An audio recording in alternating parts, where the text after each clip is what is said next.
नमस्कार दोस्तों, मैं जीसी पांडे। हम लोग इसमें इंडियन पॉलिटी के कंटेंट्स के बारे में पढ़ रहे हैं और भारतीय राज्य व्यवस्था में आने वाले जो प्रश्न हैं उनसे संबंधित जो महत्वपूर्ण तथ्य हैं हम उन पर चर्चा कर रहे हैं। और इन तथ्यों को इन फैक्ट्स को हम पॉइंट वाइज ले रहे हैं और चैप्टर वाइज ले रहे हैं। और हम कोशिश भी करेंगे कि चैप्टर वाइज क्वेश्चन प्रैक्टिस भी आपको साथ साथ में मिलती रहे। तो इस संदर्भ में आज हम लोग बात करेंगे संविधान की विशेषताओं के बारे में। भारतीय संविधान की जो प्रमुख प्रमुख विशेषताएं हैं उसके बारे में हम लोग बात करेंगे। स्टार्ट करते हैं। भारतीय संविधान के विषय में यह कथन किसका है कि भारतीय संविधान अधिक कठोर तथा अधिक लचीले के मध्य एक अच्छा संतुलन स्थापित करता है। तो यह कथन किसका है कि भारतीय संविधान लचीले और कठोर के मध्य एक संतुलन स्थापित करता है। यह कथन है केसी होयर साहब का। केसी होयर साहब ने यह कहा था कि भारत का जो संविधान है ये कई मामलों में काफी कठोर है। यानी जैसे कि संविधान संशोधन है, महत्वपूर्ण प्रावधानों में संविधान का संशोधन करना आसान है, लेकिन कुछ मामलों में ये थोड़ा कठोर है और कुछ मामलों में बहुत कठोर है। यानी कुछ संशोधन ऐसे हैं जिनको सामान्य बहुमत से कर सकते हैं, कुछ संशोधन ऐसे हैं जिनको आप 2/3 बहुमत से कर सकते हैं, और कुछ संशोधन ऐसे हैं जिनको आप विशेष बहुमत से कर सकते हैं। ठीक है ना। तो जाहिर सी बात है कुछ मामलों में कठोर है और कुछ मामलों में क्या है, सॉफ्ट है। जब आपको अधिकार देने की बात करता है तब वो सॉफ्ट है, लेकिन जब वो आपको कर्तव्यों की याद दिलाता है तो वहीं पर वो थोड़ा सा कठोर भी हो जाता है। ये स्टेटमेंट है केसी होयर साहब का। अगला कहता है कि भारतीय संविधान की प्रकृति कैसी है। भारतीय संविधान की प्रकृति कैसी है? तो भारत की संविधान की प्रकृति क्या है? प्रकृति में संघीय है किंतु भावना में एकात्मक है। प्रकृति में संघीय किंतु भावना में एकात्मक है। Doctor D Basu, doctor Subhash Kashyap का ये दोनों का ये मानना था संविधान की समीक्षा के तौर पर कि भारतीय संविधान की जो प्रकृति है, भारतीय संविधान जो है वो प्रकृति में संघीय है लेकिन भावना में क्या है, एकात्मक। अब संघात्मक व्यवस्था क्या है और एकात्मक व्यवस्था क्या है? देखिए, आपका अनुच्छेद 1 यह कहता है कि भारत राज्यों का संघ है। इसका मतलब यह है कि भारत को आपको विभिन्न राज्यों के समूह के तौर पर, संघ के तौर पर मानना पड़ेगा। यहां ध्यान दीजिएगा, India is a union of the state. ये जो यूनियन वर्ड आया, ये यूनियन शब्द जो है ये डॉक्टर अंबेडकर के प्रयास से आया। एक्चुअली पहले यहां पर India is a federation of the state, यानी जो है यूनियन के स्थान पर फेडरेशन शब्द के इस्तेमाल की बात की जा रही थी, पर डॉक्टर अंबेडकर ने यहां पर सुझाव दिया कि हम फेडरेशन वर्ड के जगह पर यूनियन वर्ड यूज करें। ठीक है, तो फिलहाल ये यूनियन वर्ड आया। लेकिन संघ का मतलब है कि जिसमें राज्यों की अपनी अधिकारिता हो और संघ की और केंद्र की अपनी अधिकारिता हो। ऐसी व्यवस्था को लेकर के, यानी केंद्र सरकार के अंतर्गत रहते हुए या संघीय सरकार के अंतर्गत रहते हुए जो राज्य हैं उनको पर्याप्त स्वायत्तता मिले, लेकिन उनकी स्वायत्तता यानी ऑटोनॉमिटी, स्वतंत्रता में ना परिवर्तित हो जाए, इंडिपेंडेंसी में ना परिवर्तित हो जाए। इसको रोकने के लिए क्या किया गया, व्यवस्था बनाई गई है। और इस व्यवस्था को हम क्या कहते हैं, संघात्मक व्यवस्था कहते हैं। इसमें संघ को पर्याप्त अधिकार और राज्यों को भी पर्याप्त अधिकार हो। लेकिन जिस प्रकार से किसी देश की प्रकृति होती है, जैसे कि भारत की विशेष परिस्थिति, उस आधार पर हम ये निर्धारित करते हैं कि प्रांतों को यानी राज्यों को कितना अधिकार होगा। तो उसी अधिकार, उसी व्यवस्था के अंतर्गत रहते हुए हमने कुछ ऐसे मामले, जैसे कि अगर केंद्र सूची के महत्वपूर्ण विषयों की बात करें तो जैसे रक्षा मामले, विदेश मामले या संचार मामले, इन पर पूरी तरह से अधिकार किसको है, केंद्र सरकार को है, संघ सरकार को है। इसमें राज्यों को कहीं भी कोई अधिकार नहीं दिया गया है। या जैसे संविधान में संशोधन करने का अधिकार, या जैसे नागरिकता से संबंधित अधिकार, तो ये सब अधिकार इसलिए संघ को दिए गए, केंद्र को दिए गए, क्योंकि इन पे राज्यों की राय से समस्या हो सकती है। और इसी व्यवस्था को मेंटेन करने के लिए ही अब चूंकि इस व्यवस्था को मेंटेन करने के लिए प्रावधान किए गए, तो ऐसे में हम उस व्यवस्था को क्या बोलते हैं, एकात्मक व्यवस्था। क्या बोलते हैं, एकात्मक व्यवस्था इसको हम बोलते हैं। क्या बोलते हैं, एकात्मक व्यवस्था इसको हम बोलते हैं। लेकिन भाई जब साफ साफ अनुच्छेद आपका कह रहा है कि भारत राज्यों का संघ है तो आपको मानना चाहिए राज्यों का संघ है, लेकिन संघ होते हुए भी इसमें एकात्मक लक्षण प्रभावी हैं, संघ के लक्षण कम है। और हम अभी यहां पर केसी हुएर साहब की बात कर रहे थे, तो केसी हुएर साहब ने ही एक बात यहां पर और भी कही है, जिसको आपको ध्यान में रखना चाहिए। केसी हुएर साहब ने कहा था कि भारत के संविधान, भारत का संविधान है वो सिद्धांत में संघात्मक है, लेकिन व्यवहार में क्या है, एकात्मक है। यानी संघ की प्रभाविता है, लेकिन एकात्मक लक्षण क्या है, इसमें ज्यादा है। ठीक है, तो प्रकृति कैसी है, प्रकृति में संघीय है संविधान, लेकिन भावना में एकात्मक है। फिर कह रहा है भारतीय संघवाद को सहकारी संघवाद किसने कहा है? भारतीय संघवाद को सहकारी संघवाद, सहकारी संघवाद मतलब कोऑपरेटिव फेडरलिज्म, कोऑपरेटिव फेडरलिज्म किसने कहा है? जी ऑस्टिन। ये जी ऑस्टिन साहब का शब्द है। इन्होंने कहा था कि भारत का जो भारतीय संघवाद जो है वो सहकारी संघवाद है, यानी राज्यों के सहयोग से, प्रांतों के सहयोग से संघ सरकारें चलती हैं, संघ सरकार के सहयोग से प्रांत चलते हैं। ठीक है, यानी आपस में जिस प्रकार से कोऑपरेटिव जो है, कोऑपरेशन का की भावना है, जिस प्रकार से एक दूसरे के कोऑपरेशन से ही व्यवस्थाएं चल सकती हैं, वही व्यवस्था क्या कहलाती है? सहकारी संघवाद कहलाती है। किससे भी निर्धारित होता है कि भारत का संविधान परिसंघीय है?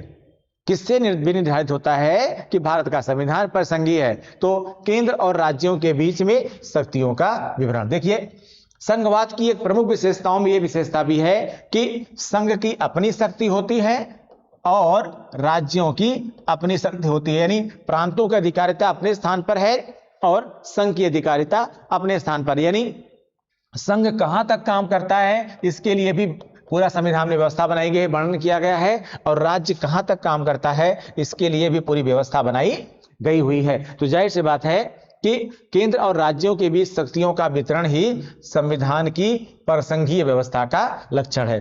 कौन सा लक्षण भारतीय परिसंघ और अमेरिकी परिसंघ में समान रूप में पाया जाता है?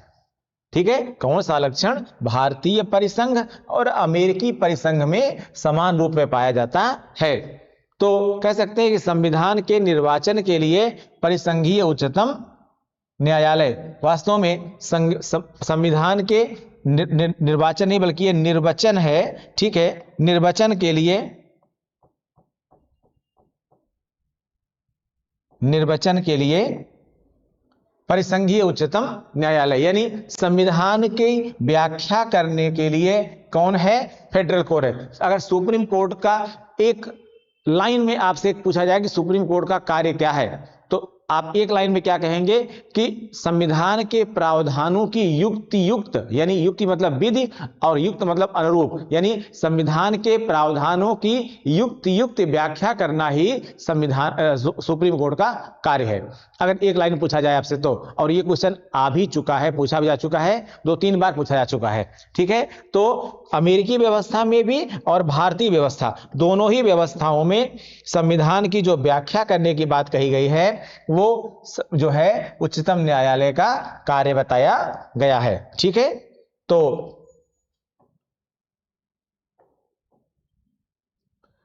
ध्वज, राजधानी, संप्रभुता और शासनाध्यक्ष में कौन सा राज्य सबसे महत्वपूर्ण तत्व है? ध्वज, राजधानी, संप्रभुता और शासनाध्यक्ष में कौन सा राज्य का सबसे महत्वपूर्ण तत्व है? देखिए, अगर इन सब में तुलना देखिए, सभी तत्व महत्वपूर्ण है। अगर वैसे देखा जाए तो ध्वज है या राजधानी है या संप्रभुता है या फिर शासनाध्यक्ष है, इनमें सबसे मतलब देखा जाए तो सभी महत्वपूर्ण है। हाँ, राजधानी की बात थोड़ी हटा सकते हैं आप, शासनाध्यक्ष की बात थोड़ी हटा सकते हैं आप, लेकिन ध्वज और संप्रभुता दोनों ही महत्वपूर्ण है। लेकिन अगर इन दोनों में तुलना की जाए तो हम क्या कहेंगे? संप्रभुता। संप्रभुता क्या है? किसी भी राज्य का सबसे महत्वपूर्ण तत्व है। यहां पर राज्य से मतलब है, ठीक है, कि अनुच्छेद 12 के हिसाब से राज्य मतलब अनुच्छेद 12 और अनुच्छेद 36 के हिसाब से, ठीक है, राज्य की बात की जा रही है यहां पर। तो संप्रभुता का मतलब हुआ भाई कोई भी राष्ट्र, कोई भी राज्य अगर संप्रभु नहीं है, तो जाहिर सी बात है उस पर बहुत सारे प्रभाव पड़ेगा। और किसी भी राज्य की संप्रभुता को जो है राज्य का एक अनिवार्य, महत्वपूर्ण और एक ऐसा तत्व माना जाता है जिसके आधार पर वो कह सकता है कि हम अपने निर्णय लेने के लिए क्या हैं, प्रभुत्व संपन्न हैं, हम संप्रभु हैं। यानी हम अपने निर्णयों में किसी भी प्रकार के दबाव को स्वीकार नहीं करते हैं, जबकि निर्णय लेने के लिए स्वतंत्र रूप से क्या है, सक्षम हैं। ठीक है, तो यहां पर होगा संप्रभुता। किस एक का कथन है कि संविधान को संघात्मकता के तंग ढांचे में नहीं ढाला गया है, नहीं ढाला गया है। ठीक है, तो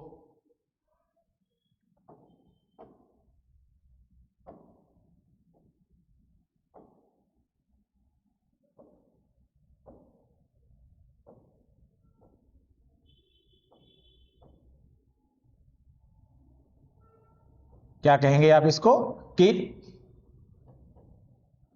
संविधान के तंग ढांचे में नहीं ढाला गया है। ठीक है ना। किस एक का कथन है कि संविधान को संघात्मकता के तंग ढांचे में नहीं ढाला गया है? डॉक्टर अंबेडकर साहब। डॉक्टर बी आर अंबेडकर साहब का यह कहना था कि संविधान को हमने जिस प्रकार से संघ बनाया है उसमें हमने जो संघ की परंपरागत भावना है, उस संघ की परंपरागत भावना से थोड़ा सा हम हट करके काम किए हैं। दरअसल किसी एक व्यवस्था में इस तरह से आपको बांध दिया जाए कि नहीं हूबहू वही व्यवस्था अपनाई जाए, नहीं। अगर हम संघात्मक व्यवस्था के सिद्धांत को हम उसी स्वरूप में स्वीकार करने की बात करें तो हम कह सकते हैं कि नहीं, उस स्वरूप में स्वीकार करेंगे तो भारत शायद इतना अच्छा, भारत का संविधान शायद इतना अच्छा नहीं बन पाता। इसीलिए अंबेडकर साहब ने कहा कि हमने उस तंग ढांचे में नहीं ढाला है, बल्कि क्या किया है हमने उसको व्यापक स्वरूप और भारतीय परिवेश का व्यावहारिक स्वरूप देने के लिए कुछ उससे अलग हट करके भी काम किया है। ठीक है। सर्वप्रथम संसदात्मक सरकार किस देश में आरंभ की गई? तो वास्तव में संसदात्मक व्यवस्था का जो जनक माना जाता है, दो व्यवस्थाएं हैं पूरे विश्व में, आप जानते हैं, एक है अध्यक्षात्मक व्यवस्था और एक है संस्थात्मक व्यवस्था। अध्यक्षात्मक व्यवस्था का जनक, जिसमें कि जो राष्ट्रपति होता है वो सर्वे सर्वा होता है, और संस्थात्मक व्यवस्था जिसमें कि जो प्रधानमंत्री होता है वही मुख्य कार्यपालिका होता है। तो इन दोनों का जनक, अध्यक्षात्मक व्यवस्था का जनक अमेरिका को माना जाता है और संसदात्मक व्यवस्था का जनक ग्रेट ब्रिटेन को माना जाता है। ठीक है, ब्रिटेन को माना जाता है। अब इस संसदात्मक व्यवस्था में जो राष्ट्रपति होता है, या ब्रिटेन के सेंस में कहें तो सम्राट होता है या साम्राज्ञी होता है, वो औपचारिक प्रधान के रूप में काम करता है। जैसे भारत में भी राष्ट्रपति जो होता है वो क्या होता है, औपचारिक रूप से प्रमुख होता है, लेकिन अनौपचारिक रूप में राष्ट्रपति की समस्त शक्तियों का इस्तेमाल प्रधानमंत्री के द्वारा किया जाता है। बिल्कुल ऐसे ही ब्रिटेन में भी यह व्यवस्था है कि सम्राट या साम्राज्ञी की जो औपचारिक शक्तियां हैं उनका अनौपचारिक रूप से इस्तेमाल जो ब्रिटेन का प्रधानमंत्री होता है वही करता है। तो फिलहाल संसदात्मक व्यवस्था किस देश में सबसे पहले आरंभ की गई? तो क्या थी? ग्रेट ब्रिटेन था। संसदीय स्वरूप के शासन का प्रमुख लाभ यह है, संसदीय स्वरूप के शासन का प्रमुख लाभ यह है कि कार्यपालिका विधानमंडल के प्रति उत्तरदायी बनी रहती है। यानी जो कार्यपालिका है, कार्यपालिका यानी सरकार, जो कार्यपालिका है, ठीक है, कार्यपालिका यानी सरकार जो है वो विधानमंडल यानी विधायिका, ठीक है, के प्रति उत्तरदायी होती है। अब यहां विधायिका संघीय स्तर पर राज्यसभा और लोकसभा होगी, ठीक है, लेकिन उसी को प्रांतीय स्तर पर देखेंगे तो विधानसभा और विधान परिषद होगी। ठीक है, या जहां पर केवल विधानसभाएं हैं वहां केवल विधानसभा की बात कीजिए।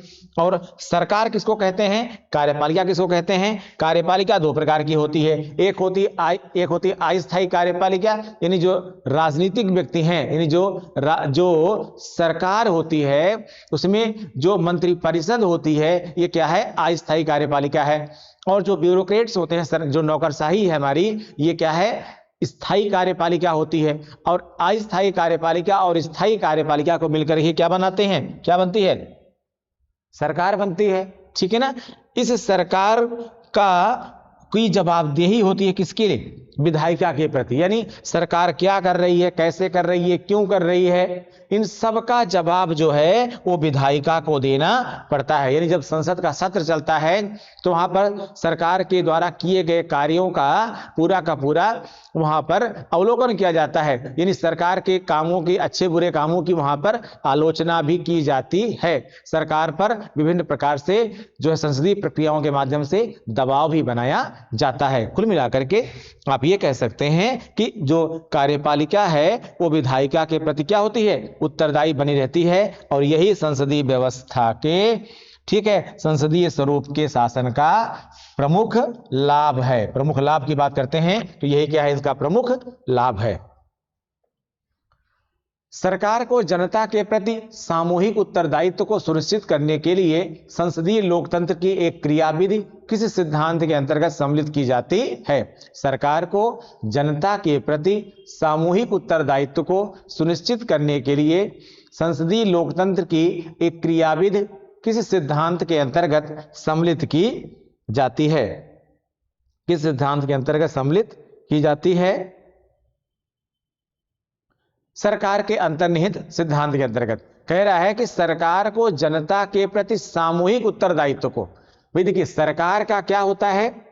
जनता के प्रति सामूहिक उत्तरदायित्व होता है। इसको सुनिश्चित करने के लिए संसदीय लोकतंत्र, भारत में क्या है? संसदीय लोकतंत्र है कि एक क्रियाविधि किस सिद्धांत के अंतर्गत सम्मिलित की जाती है?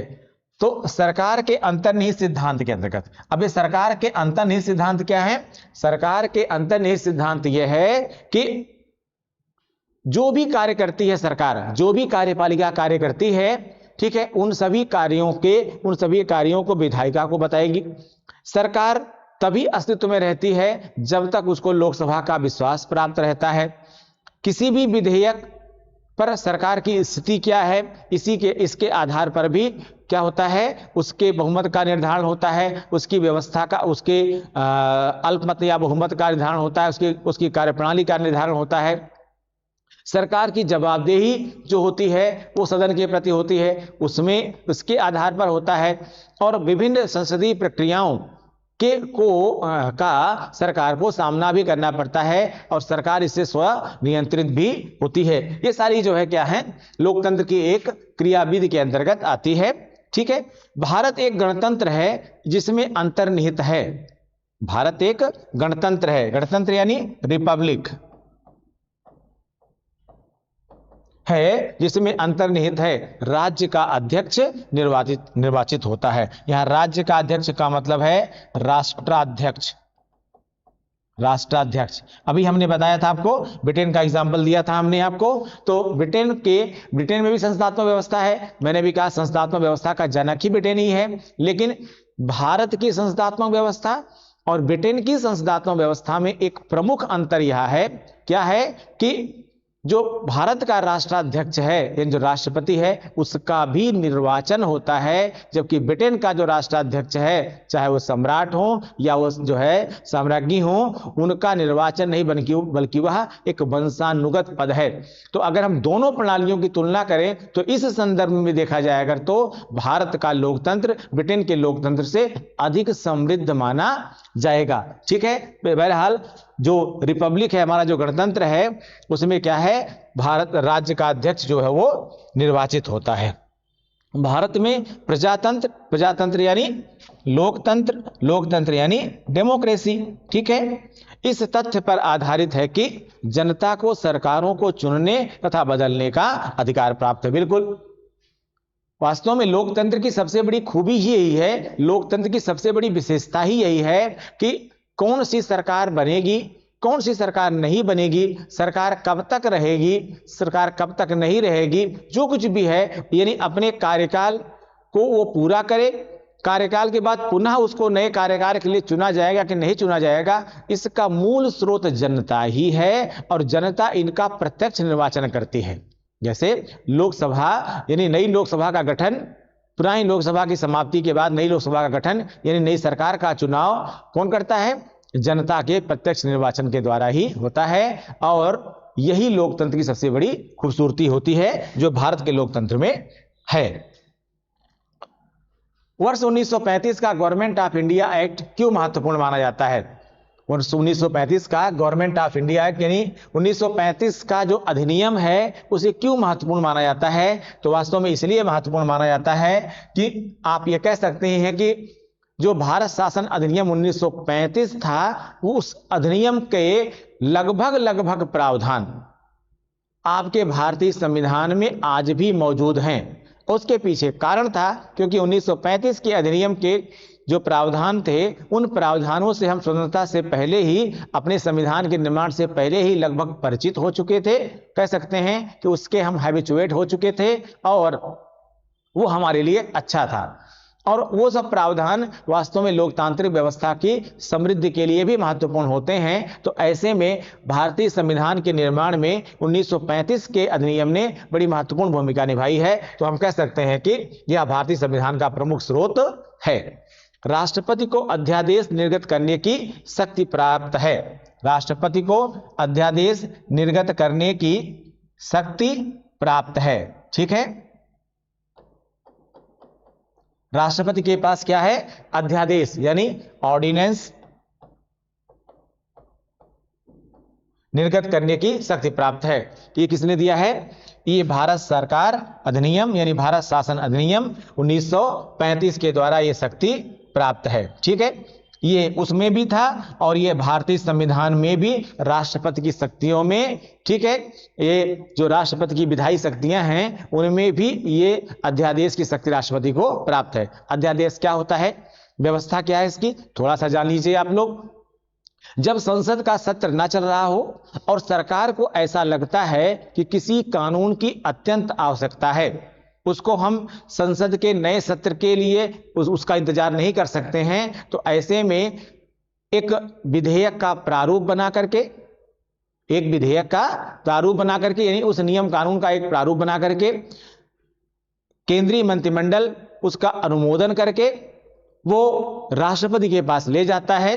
राष्ट्रपति उस पर हस्ताक्षर कर देते हैं और राष्ट्रपति के हस्ताक्षर के साथ ही वह एक सामान्य नियम कानून की तरह लागू हो जाता है जैसा संसद नियम कानून पास करती, और वो जो नियम कानून है वो उसी समय से लागू हो जाता है। लेकिन इसका प्रावधान कब तक लागू रहेगा, तो इसमें आप ध्यान दीजिएगा, कई जगहों पर कुछ और भी चीजें लिखी गई हैं। उसका एक सामान्य मतलब जरूर समझा दे रहा हूं आपको कि जो भी आज मान लीजिए सपोज दैट कि हम आज जो है 16 की बात कर रहे हैं, 16 दिसंबर को कोई अध्यादेश लागू किया गया और मान लीजिए कि आज इस समय संसद का कोई सत्र नहीं चल रहा हो, तो क्या व्यवस्था बनाई गई उसकी कि नए संसद के सत्र के आरंभ के 6 सप्ताह के भीतर, नए सत्र के आरंभ के जब भी नया सत्र आरंभ होगा, और आप जानते हैं 3 सेशन आपके हैं, 3 सत्र हैं, तो और उनमें लगभग 4 महीने का आपस में गैप रहता है, लेकिन यह गैप किसी भी आधार पर 6 महीने ज्यादा नहीं होना चाहिए। तो संसद के नए सत्र के आरंभ के 6 सप्ताह के भीतर दोनों सदनों से इस अध्यादेश का पारित हो जाना आवश्यक है। संसद के नए सत्र के आरंभ के 6 सप्ताह के भीतर दोनों सदनों द्वारा इसका पारित हो जाना आवश्यक है। ठीक है, अगर यह पारित हो जाता है तब तो यह सामान्य नियम उपनियम कानून के तहत ये यानी वैलिड रहेगा। अगर यह पारित नहीं होता है तो उसी अंतिम संसद के नए सत्र के आरंभ के 6वें सप्ताह के अंतिम दिन यह क्या हो जाएगा, स्वतः ही समाप्त मान लिया जाता है। ठीक है, तो ये अध्यादेश की जो शक्ति थी उसको हमने आपको समझाया और ये 1935 के अधिनियम से भारतीय संविधान में लिया गया है। लिखित संविधान की अवधारणा ने सर्वप्रथम कहां जन्म लिया? लिखित संविधान की अवधारणा ने सर्वप्रथम कहां जन्म लिया? संयुक्त राज्य अमेरिका में। लिखित संविधान की अवधारणा ने सर्वप्रथम कहां जन्म लिया? संयुक्त राज्य अमेरिका में। यह ऐसा माना जाता है कि जो लिखित संविधान, जैसे ब्रिटेन का भारत उपनिवेश था कह सकते हैं आप, तो हमने ब्रिटेन से संसदात्मक व्यवस्था को लिया है, ब्रिटेन से संसदात्मक व्यवस्था की बहुत सारी चीजों को लिया है, लेकिन लिखित संविधान ब्रिटेन का नहीं है। लेकिन अमेरिका का लिखित संविधान है। ये अलग बात है कि सबसे छोटा संविधान है, लेकिन लिखित संविधान है। लिखित संविधान होना चाहिए, यह व्यवस्था हमने कहां से लिया? संयुक्त राज्य अमेरिका से लिया। ठीक है ना? तो लिखित संविधान की अवधारणा कहां से आई? अमेरिका से आई। भारतीय संविधान में उद्देशिका का विचार लिया गया है। उद्देशिका का विचार लिया गया है यूएसए के संविधान से।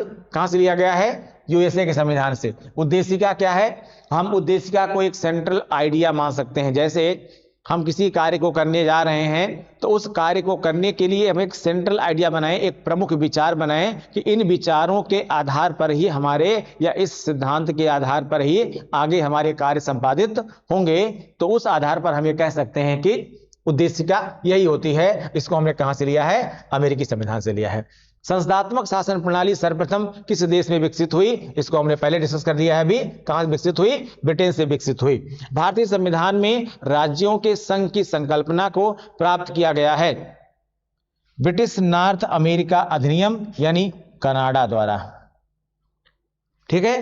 ब्रिटिश नॉर्थ अमेरिकी अधिनियम यानी कनाडा द्वारा क्या किया हमने? भारतीय संविधान में राज्यों का संघ।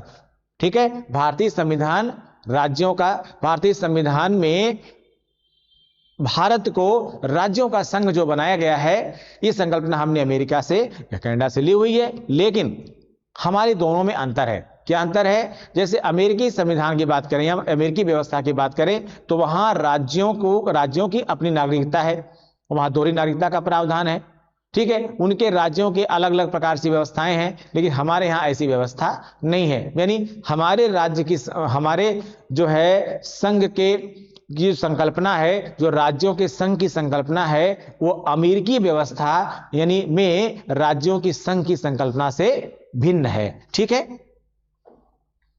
भारत के संविधान में समवर्ती सूची की अवधारणा गृहीत की गई है। कहां से ली गई है? ऑस्ट्रेलिया के संविधान से ली गई है। कौन सी? समवर्ती सूची। 3 तरह की सूचियां बनाई गई हमारे यहां। एक है संघ सूची, एक है राज्य सूची, ठीक है, और तीसरी है समवर्ती सूची। और तीनों में अंतर क्या है? संघ सूची के विषयों पर संघ को यानी केंद्र को कानून बनाने का अधिकार है। राज्य सूची के विषयों पर राज्य को कानून बनाने का अधिकार है, बशर्ते कि केवल सामान्य परिस्थिति में। अगर आपातकाल यानी अनुच्छेद 352 प्रवर्तित है, तो राज्य सूची के विषय पर भी कानून बनाने का अधिकार किसको? संघ को प्राप्त हो जाता है। लेकिन यहां ध्यान रखिएगा, यह जो अधिकार प्राप्त हो रहा है संघ को आपातकाल की स्थिति में, वह आपातकाल की समाप्ति के 6 माह पश्चात समाप्त हो जाता है। यानी संघ द्वारा राज्य सूची के विषय पर बनाए गए जो कानून हैं, वो आपातकाल की समाप्ति के 6 माह पश्चात स्वतः ही समाप्त हो जाएंगे। ठीक है? और समवर्ती सूची जो है हमारी, इस पर दोनों को कानून बनाने का अधिकार, यानी समवर्ती सूची में जो विषय हैं उन पर संघ और राज्य दोनों को कानून बनाने का अधिकार है। हाँ, ये अलग बात है कि अगर दोनों के कानूनों में टकराहट की स्थिति आ जाए, तो संघ का जो कानून होगा वही प्रभावी माना जाएगा। तो ये कहां से लिया है हमने? ऑस्ट्रेलिया के संविधान से लिया है। भारतीय संविधान में राज्य के नीति निर्देशक तत्वों की संकल्पना किस देश के संविधान पर आधारित है? कहां से ली गई है? यानी जो directive principles of the state हैं, वो हमने कहां से लिया है? आयरलैंड से लिया है। ये राज्य के नीति निर्देशक तत्व हैं क्या? दरअसल भारतीय संविधान ने नागरिकों को मौलिक अधिकार दिए और महत्वपूर्ण मौलिक अधिकार दिए। बहुत सारे देशों की तुलना में हमने अपने नागरिकों को बहुत सारा अधिकार दिया, ज्यादा अधिकार दिया। लेकिन अधिकार देने मात्र से अधिकार प्राप्त नहीं हो जाता। वास्तव में अधिकार तब प्राप्त होगा जब उसी आधार पर सरकारें अपनी नीतियों, कानूनों, कार्यक्रमों को बनाएं।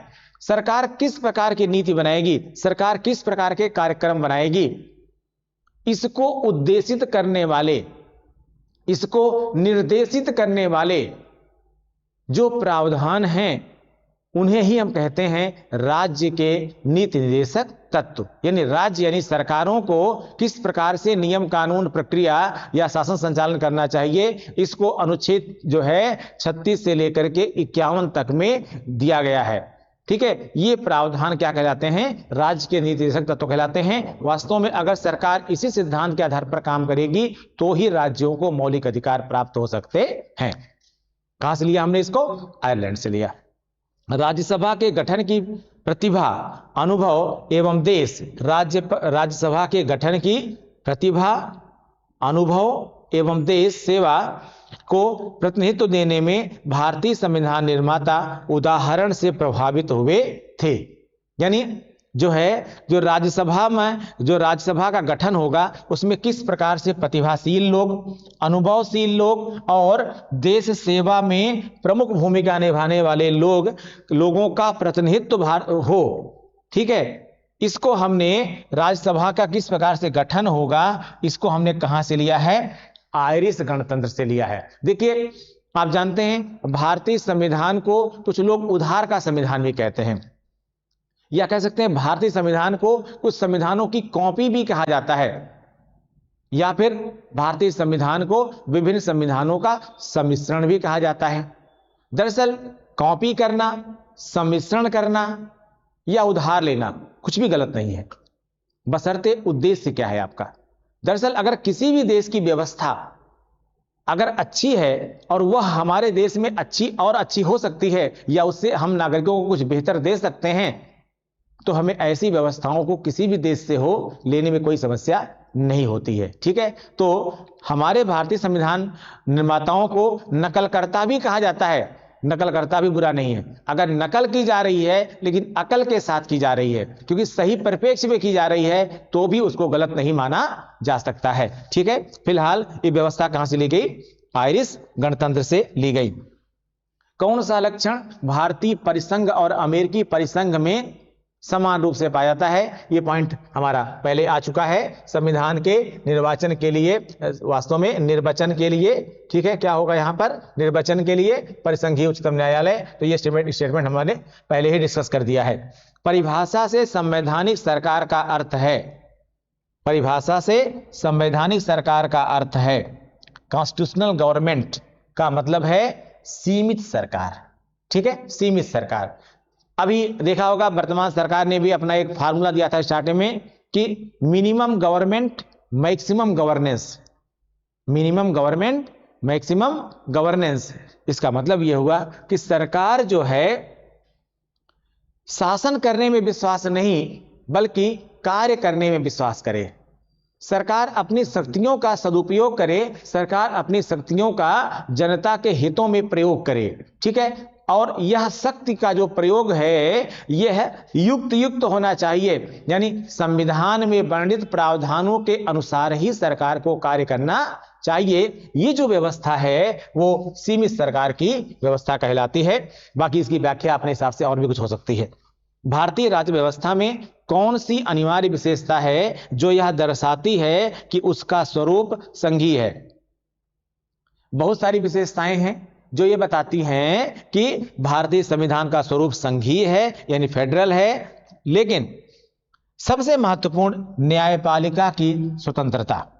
ठीक है ना, संघीय व्यवस्था में दो बातें हैं, एक तो संघ का न्यायालय है, सुप्रीम कोर्ट को क्या बोलेंगे? केंद्रीय न्यायालय नहीं बल्कि संघीय न्यायालय कहा जाता है, फेडरल कोर्ट कहना चाहिए। हाँ, हम कभी कभी सेंट्रल कोर्ट भी कह सकते हैं, कह देते हैं, लेकिन वह एक सीमित अवधारणा है, सीमित व्याख्या है। क्या कहा जाएगा इसको? कि भारतीय राज्य व्यवस्था में जो न्यायपालिका की स्वतंत्रता है वो क्या है? सुरक्षित है। तो स्वतंत्र न्यायपालिका भी संघात्मक व्यवस्था का एक लक्षण है, और हमारे यहां न्यायपालिकी व्यवस्था ऐसी बनाई गई है कि इनको क्या किया गया है? काफी हद तक स्वतंत्र बनाया गया है, स्वायत्त बनाया गया है। जब हम न्यायपालिका पढ़ाएंगे, जब हम सुप्रीम कोर्ट पढ़ाएंगे या अन्य कोर्ट पढ़ाएंगे, तो वहां हम इस पर जरूर चर्चा करेंगे और आपसे बात करेंगे कि भारत की जो न्यायपालिका है वो किस किस प्रकार से काम करती है और किस हद तक वह स्वतंत्र बनाई गई है। ठीक है, त्वरित निर्णय, लचीलापन, बड़े देशों के लिए आदर्श और कानून की एक रूपता में से कौन सी विशेषता केंद्रीय शासन व्यवस्था के लिए सही नहीं है? त्वरित निर्णय, लचीलापन, ठीक है ना, इन क्विक डिसीजन और फ्लेक्सिबिलिटी बड़े देशों के लिए आदर्श स्टैंडर्ड और कानून यानी लॉ की एक रूपता में से कौन सी विशेषता केंद्रीय शासन व्यवस्था के लिए सही नहीं है? दरअसल ये जो बड़े देशों के लिए आदर्श की बात की गई है, इस व्यवस्था को, ठीक है, केंद्रीय शासन व्यवस्था के लिए सही नहीं माना जाता। दरअसल आदर्शात्मक व्यवस्था हमेशा आदर्शात्मक होती है, हमें उसके व्यवहारिक स्वरूप को समझना चाहिए। हम संविधान में बहुत सारी चीजें, बहुत सारे आदर्श बनाए गए हैं, आदर्श अच्छे होते हैं, लेकिन आदर्शों को आदर्श के रूप में ही स्वीकार किया जाता है, कभी कभी उसको हम व्यवहारिक स्वरूप में ढाल नहीं सकते हैं, तो इस विशेषता को अच्छा नहीं माना जाता है। एक संविधान संगत सरकार, एक संविधान संगत सरकार यानी संविधान के अनुरूप बनी सरकार, लोकतांत्रिक सरकार, ठीक है, डेमोक्रेटिक गवर्नमेंट, विधि का शासन, ठीक है, वह सत्तावादी सरकार में से कौन सी विशेषता भारतीय राजतंत्र की नहीं है? तो वास्तव में जो सत्तावादी सरकार की अवधारणा है, ये क्या है? भारतीय राजतंत्र की व्यवस्था नहीं है, या भारतीय राजतंत्र के स्थान पर कह दिया जाए अगर भारतीय लोकतंत्र, ठीक है, कि नहीं है, तो वास्तव में सत्तावादी सरकार यानी ऐसी सरकारें जो केवल सत्ता में रहने के लिए लोकतांत्रिक व्यवस्था को आधार बनाए, वो, ठीक है, वो संविधान की विशेषता नहीं है, या कह सकते हैं भारतीय लोकतंत्र की व्यवस्था नहीं है। शक्तियों का परिसीमन, विधि के समक्ष समता, सरकार के प्रति जन उत्तरदायित्व और स्वतंत्रता एवं नागरिक अधिकार में किन्हें विधि के शासन के प्रमुख लक्षणों के रूप में सही माना जाएगा? तो वास्तव में शक्तियों का परिसीमन, विधि के समक्ष समता और स्वतंत्रता एवं नागरिक अधिकार, ठीक है, ये जो है ये क्या किया जाएगा है, ये नागरिक अधिकार में अगर देखा जाए तो ये जो चीजें हैं विधि के शासन के प्रमुख लक्षणों के स्वरूप में माना जाएगा, ठीक है। अगर हम कानून का शासन की बात करते हैं, ठीक है ना, तो कानून के शासन के हिसाब से शक्तियों का परिसीमन होना चाहिए, बिल्कुल सभी लोग कानून के समक्ष समान होने चाहिए।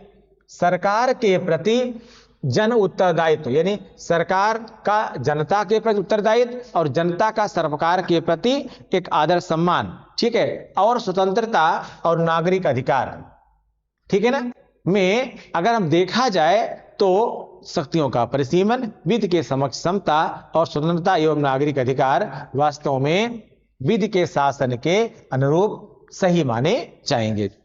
अगला कह रहा है कि संवैधानिक सरकार का आशय क्या है?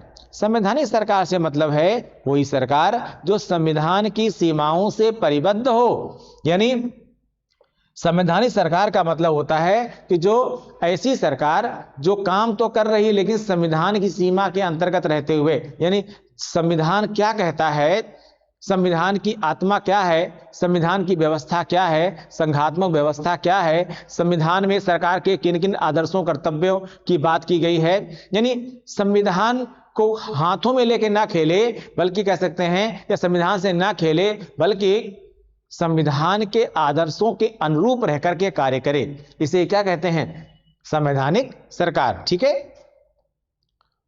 भारतीय राज्य व्यवस्था में सर्वोच्च न्यायालय, संविधान, संसद और धर्म में से सर्वोच्च कौन है? भारतीय राज्य व्यवस्था में सर्वोच्च न्यायालय, संविधान, संसद और धर्म में से सर्वोच्च कौन है? ठीक है, तो क्या सर्वोच्च न्यायालय सर्वश्रेष्ठ है? नहीं।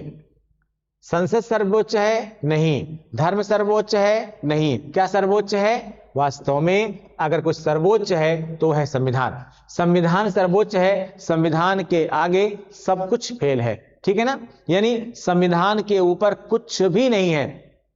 न्यायपालिका भी संविधान से चलती है, सरकारें भी संविधान से चलती हैं, व्यवस्थाएं भी संविधान से चलती हैं, यानी हमारे लोकतंत्र का जो प्रमुख स्रोत है वो क्या है? संविधान है। हर्बर्ट साइमन ये लोक प्रशासन के प्रमुख चिंतक है जिन्होंने निर्णयन का सिद्धांत भी दिया था। पॉल एच एपलबी, इनको भारतीय प्रशासनिक सुधार के संदर्भ में बड़ा महत्वपूर्ण नाम माना जाता है। सर जोसिया स्टॉर्म और हेनरी फेयोल में से कौन सा चिंतक लोक प्रशासन तथा निजी प्रशासन में समानताओं का समर्थक है? तो दरअसल हेनरी फेयोल एक ऐसे चिंतक थे जो ये मानते थे कि लोक प्रशासन हो या निजी प्रशासन हो, दोनों में काफी समानताएं हैं। जैसे हेनरी फेयोल साहब ने जो सिद्धांत दिया था, एक सिद्धांत दिया था, इन्होंने बोलते हैं पोक सिद्धांत, प्लानिंग, ऑर्गेनाइजिंग, कंट्रोलिंग, कमांडिंग और कोऑर्डिनेटिंग। ठीक है, एक सिद्धांत इन्होंने ये दिया था, और प्रबंध के 14 सिद्धांत दिए थे। प्रबंध के 14 सिद्धांत इन्होंने दिए थे। इसमें इन्होंने ये बताने का प्रयास किया था कि दरअसल कुछ ऐसी व्यवस्थाएं हैं या बहुत सारी ऐसी व्यवस्थाएं हैं जो लोक प्रशासन में यानी सरकारी प्रशासन में और जो निजी प्रशासन होता है यानी जो प्राइवेट ऑर्गेनाइजेशन होते हैं उन सब में समान रूप से लागू होती हैं। ठीक है, तो होते हेनरी फेवल साहब, रिक्स, फ्रैंक मेरनी, एल्टन मेयो, ठीक है, एल्टन मेयो और गेबलर ऑसबॉर्न में से कौन विकास प्रशासन की अवधारणा से संबंधित है? वास्तव में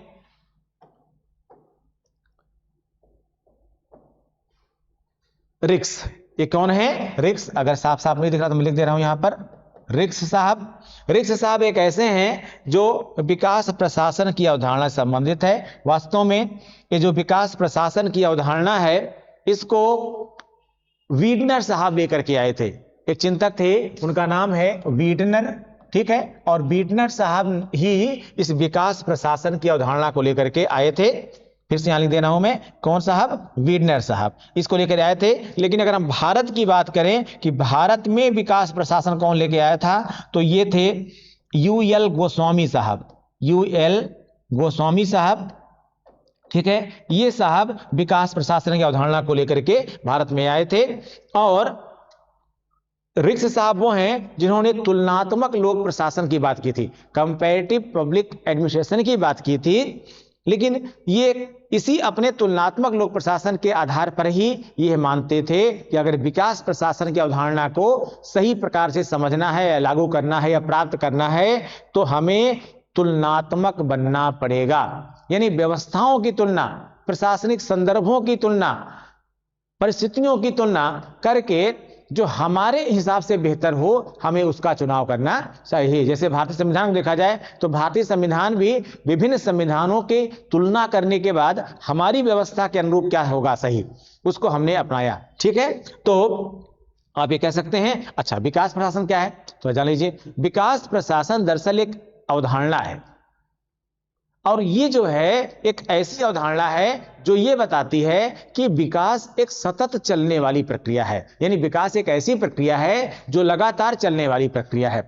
ऐसा नहीं होता कि आज हमने विकास कर लिया और ये मान लिया कि हमारा विकास हो चुका है, अब हमें आगे विकास की जरूरत नहीं है। जबकि विकास, भाई अगर हमने ये मान लिया कि हमारा विकास हो चुका, हम स्थिर हो जाएंगे, जो हमसे तेज चलना शुरू कर देगा वो हमसे आगे बढ़ जाएगा। तो जाहिर सी बात है विकास प्रशासन एक लगातार चलने वाली प्रक्रिया है। लेकिन अगर हम रिक्स की बात करें तो रिक्स साहब एक चीज और आगे कहते हैं कि विकास प्रशासन की अवधारणा को हम तभी प्राप्त कर सकते हैं जब विकास प्रशासन के अनुरूप ही प्रशासनिक विकास करें। जब तक हम डेवलपमेंट एडमिनिस्ट्रेशन को तब तक नहीं पा सकते हैं जब तक एडमिनिस्ट्रेशन का डेवलपमेंट नहीं हो। इसीलिए रिक्स ने विकास प्रशासन और प्रशासनिक विकास में मुर्गी अंडे का संबंध बताया। जैसे मुर्गी है तो अंडा है, अंडा है तो मुर्गी है, उसी प्रकार से विकास प्रशासन और प्रशासनिक विकास भी हैं, जो कि बहुत महत्वपूर्ण बात है कि अगर हम विकास प्रशासन के लक्ष्यों को प्राप्त करना चाहते हैं तो हमें प्रशासनिक सोच में, प्रशासनिक व्यवस्थाओं में, प्रशासनिक गतिशीलता में, प्रशासनिक प्रक्रियाओं में, प्रशासनिक संदर्भों में सब में परिवर्तन करना पड़ेगा। ठीक है, तो ये महत्वपूर्ण संदर्भ थे, महत्वपूर्ण बातें थी इससे संबंधित जिसको हमने बताया आपको। ठीक है, तो ये था आज का राज्य व्यवस्था संबंधित टॉपिक। ठीक है, और अगले वीडियो में हम फिर संविधान से संबंधित महत्वपूर्ण तथ्यों को लेकर के आएंगे। Thank you.